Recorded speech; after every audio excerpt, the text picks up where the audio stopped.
Celebrity tattoo artist Kat Von D from the reality show LA Inc. shared a video of her baptism. Now, prior to getting baptized, she renounced the witchcraft, got rid of all of her occult books. She said she's throwing out those books about witchcraft, magic, and macabre because they don't align with who she wants to be. She's even getting the tattoos that don't align with her new life covered up. But after her recent baptism, she's received some backlash, not from her friends who aren't believers, but from Christians. She posted a video in response to the backlash that she received. Let's check it out and I'll break down this video. But this is where I'm at. And to me, my baptism was a public demonstration of where I stand with my faith, and basically letting people know that I'm not ashamed. And so that's why I really wanted to share it with people, and like, if there was anybody out there that felt like they were at a crossroads and don't feel like you fit in, because I don't feel like I fit in anywhere now, and or that I ever have, to be honest, like, you're not alone. There's and it's crazy how many people in my DMs and stuff like share with me what they've been going through too. And so it's kind of cool to be able to connect in that way. But there was this other side of the response that was just so awful. And, it wasn't my atheist friends. You would think that all the hate would be coming from people who are, against religion or against Christianity and stuff. And, we got like the typical, like, dumb, mean, like, emoji comments, but like, it was really the Christians who were the worst. And it was just really like sad to see like this critical display of judgment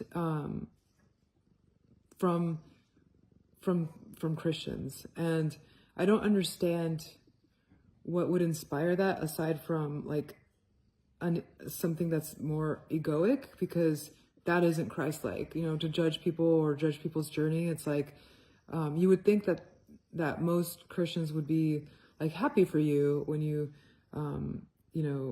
come to this point in your life, especially when you get baptized. Like, baptism is so beautiful, and it's such a big landmark in time.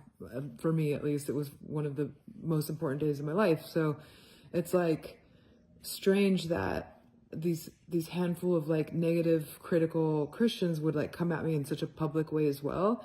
I think one of the biggest, or one of the comments that I would see like repeatedly would be like people saying that I was faking it and that this is just a PR stunt to get like clicks and follows, and or views, which I think is so weird, because my Instagram is not monetized, so I don't get paid for how many views I get.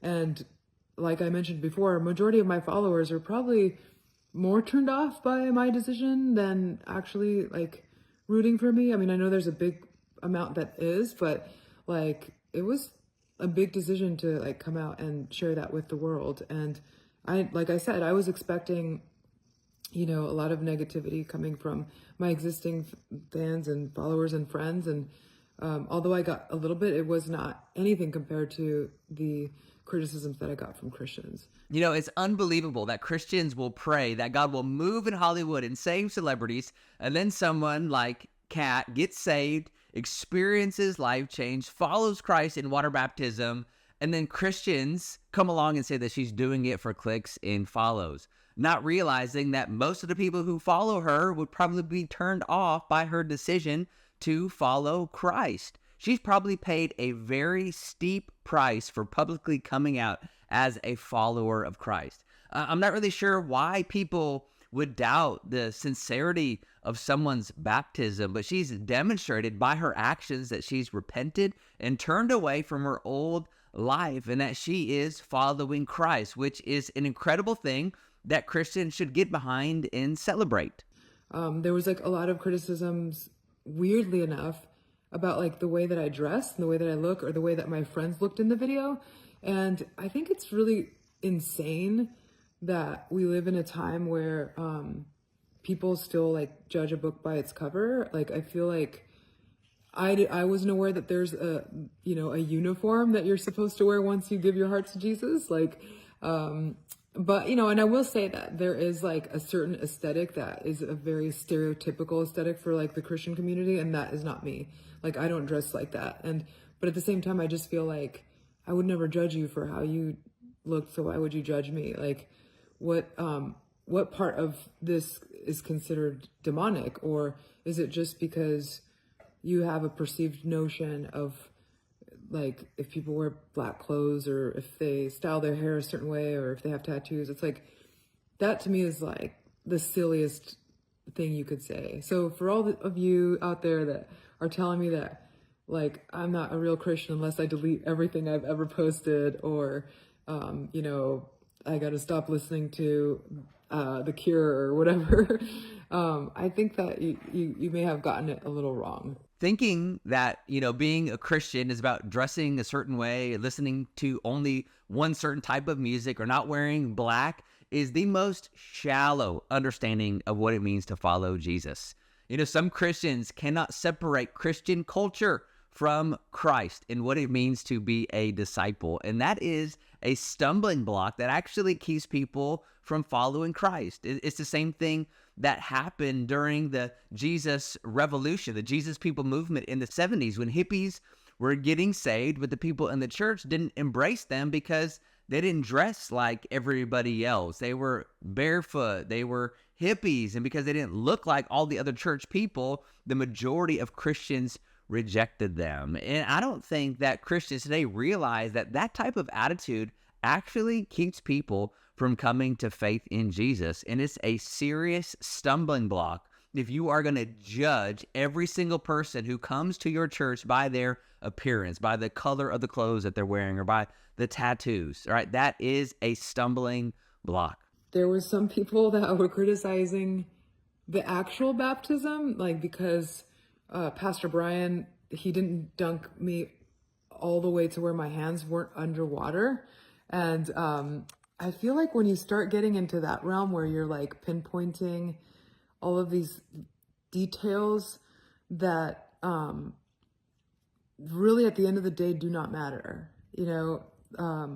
I didn't get baptized to be saved. I was already saved. And I didn't get baptized, to make it about me. It was never about me. And I think that these people that come at me with these like negative, critical comments, I just hope that you're able to maybe take some time and reflect on how you're viewing the world and how you're possibly pushing people away.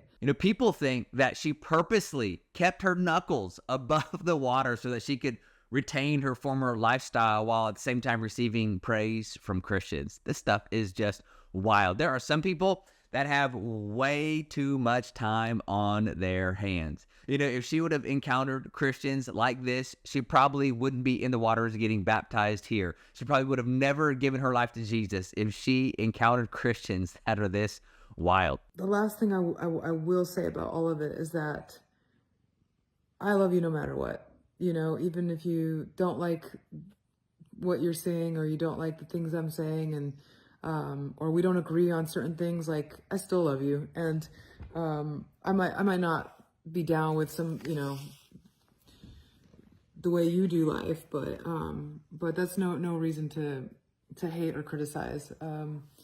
And I guess that's really kind of what I wanted to cover. I do want to say, like, give a huge shout out to my actual church. I go to a really small church here in my town, Vevey, Indiana, and it's called Switzerland Baptist Church, and we have a very small congregation of some days it's 12 people, some days it's 25 people. And I don't go to a mega church, and I'm not dissing any mega churches, but that's just not my vibe. I don't really care about like smoke and mirrors or how big your band is. Like, like our little choir, like we sing from the heart. We might not be the best, but we sing from the heart. And I think that's like what worship is and what it should be.